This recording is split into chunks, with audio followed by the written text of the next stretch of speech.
Imagine a conscious contact with God so strong that no matter what you are doing or not doing, that no matter what your kids are up to or not up to, and that whether you've got the person of your dreams or they're just not cooperating, that you are happy, content, and at peace. A space where everyone else's thoughts, attitudes, and actions are beautiful and exactly as they are supposed to be. Well, this is the space where I like to play. My name is Mischa Z, and this is today's Bitch Slap. Join me as I shed light on the thoughts, actions, and attitudes that are causing you pain, and we train our minds to go to the capital S inner self, the joy that is waiting for us, the God within. September 11th, 2021. 20 years ago was September 11th, 2001. I was 33 years old. I was living in Berkeley, California. I was married to Dawn, the lovely Dawn, who was literally the most beautiful woman I had ever seen in my life. I swear to you, when I met her, I was dumbstruck. And we had a good run. Married for 12 years together, or for 14, or married 11 together, 13, something like that. Anyhow, we had our first baby, Cooper, who was 6-7 months old, perhaps. Yes, right in there. I was I was on the front end of my sales career. So I was 5 years into my sales career, maybe 6 years, something like that. 5 or 6 years into my sales career. I was aggressive and I worked a lot of hours and I was trying hard. Telemarketing, cold calling, going door to door, walking into offices asking for the CTO, the Chief Technology Officer. I was selling tech. I was selling data lines, data co-location, all this sort of stuff. Infrastructure, the data lines and the warehouse infrastructure for all the tech, all the .coms. And I was full A-type mode. And I remember that day very poignantly. And perhaps for not the reason that you think. Perhaps not the reason that you think. And that is really what I want to discuss on this episode. It's what I'm going to discuss on this episode. So I had a wife, brand new baby. I believe I had finally purchased my first car with a loan. How funny is that? Up until that point, I had been paying cash for my cars. And it was all about work. What did I have to do to succeed?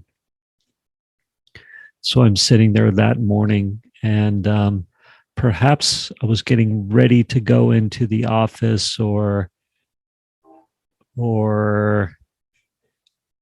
maybe I was working from home initially, but there it was on the news. One of the Twin Towers had been hit by an airplane. And I'm watching it and I'm thinking about work and then as it goes on, the tower collapses. The second building had been hit and the tower collapses. And I'm almost hesitant to admit it, but this was my thought. Are they going to close the office today? Am I going to get to work today? I've got deals to work on. I've got prospects to talk to. I've got cold calls to make. Let me at it. Let me at work. And I was really, really concerned. Are they going to close the office? And I remember talking to my boss, and perhaps I had been talking to other coworkers. I think I was, but definitely the boss. And I was like, come on, we got to keep the office open. Like, I got work to do. I got sales to make. I had very little compassion and definitely self-centered, I believe you would call that at the time, because I was really worried about me and how it was going to affect me. And I'll tell you another thing. It's very interesting. I suppose it was a couple of years before that, perhaps, when Lady Di had passed away. She died in that car crash in the tunnel or whatever. And it had, Don and I probably were not married yet, but definitely living together. And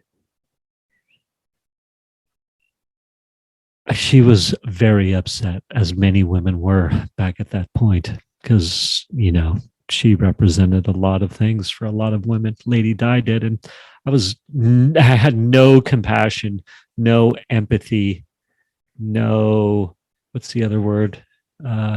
Sympathy. Sympathy, empathy, one of those two words is appropriate. Perhaps both are.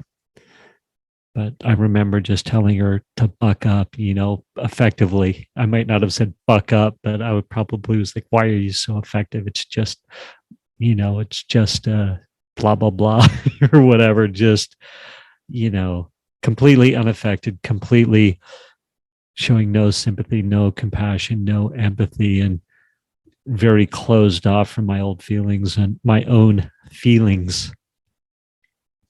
And I actually apologized to Dawn for that years later. And when I did, I don't think she'd remembered, but I remembered. I was like, man, I was an asshole.